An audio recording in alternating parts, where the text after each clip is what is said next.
Assalamualaikum warahmatullahi wabarakatuh. Di sini saya akan mempresentasikan beserta rekan-rekan saya yaitu mengenai file system. Untuk keanggotaannya sendiri itu terdiri dari Ainul Fuada, Aris Martin Kobar, dan Saskia Kacahyani, yaitu saya sendiri. Baik, untuk materi pertama yaitu adalah mengenal apa itu file system. Yang pertama, file system adalah sebuah proses yang mengatur di mana dan bagaimana sebuah data disimpan dan diakses dalam disk penyimpanan. Yang kedua, disk penyimpanan yang saling umum digunakan adalah hard disk drive atau HDD, hard drive atau stroke drive lainnya. Yang ketiga, jadi file system ini mengatur pengoperasian di dalam sebuah disk yang terhubung ke komputer, tetapi tidak bisa terlihat oleh user atau manusia yang menggunakan komputer tersebut. Untuk selanjutnya yaitu fungsi dan cara kerja. File system akan berbeda-beda pada setiap operating system atau sistem pengoperasiannya. Misalnya sistem manajemen file pada Windows pasti akan berbeda dengan yang ada di Mac OS maupun Linux. Bahkan ada beberapa aplikasi yang memiliki file sistemnya tersendiri. Tanpanya, pengaturan untuk penyimpanan dan pengambilan data tak akan terorganisir. Menurut TechTarget, cara kerja file system adalah memisahkan informasi yang tersimpan ke dalam masing-masing dokumen secara individual. Sistem ini menciptakan berbagai macam kemungkinan dan kemudahan bagi pengguna. Salah satunya adalah memungkinkan kita untuk melihat daftar dokumen yang ada dalam drive dan mengetahui letak file tersebut secara mudah.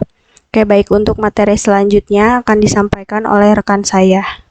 Baik, selanjutnya di sini saya masih melanjutkan mengenai fungsi dan cara kerja. Tak hanya itu, fungsi lain dari sistem adalah penamaan dokumen. Hal itu dimulai dari jumlah kata maksimal dari nama file, karakter yang bisa dan tak bisa digunakan. Misalkan simbol seperti titik dua, koma, tanda tanya, koma, dan lainnya, dan masih banyak lagi.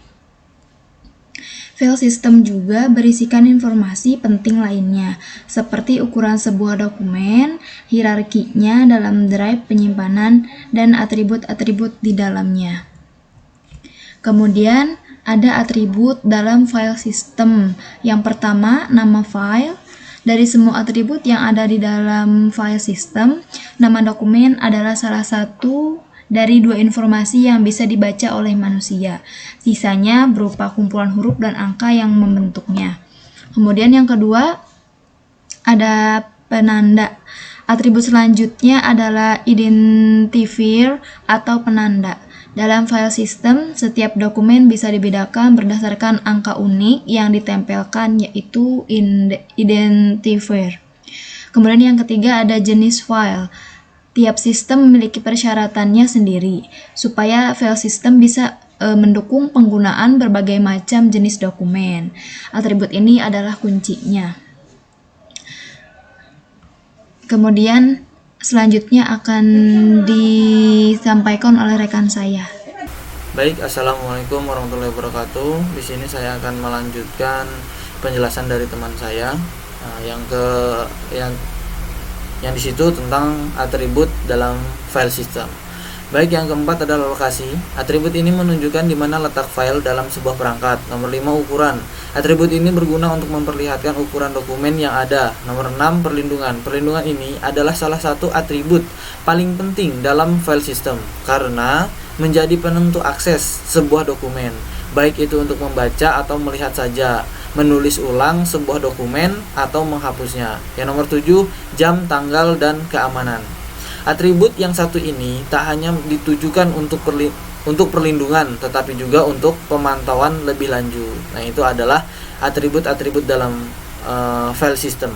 Ya, ada 7 file atau ada 7 atribut.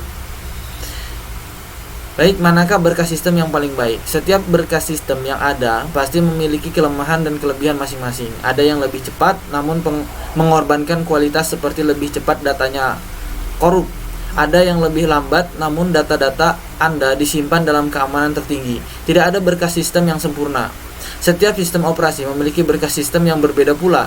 3 vendor penyedia sistem operasi seperti Microsoft, Apple, dan Linux memiliki berkas sistem masing-masing.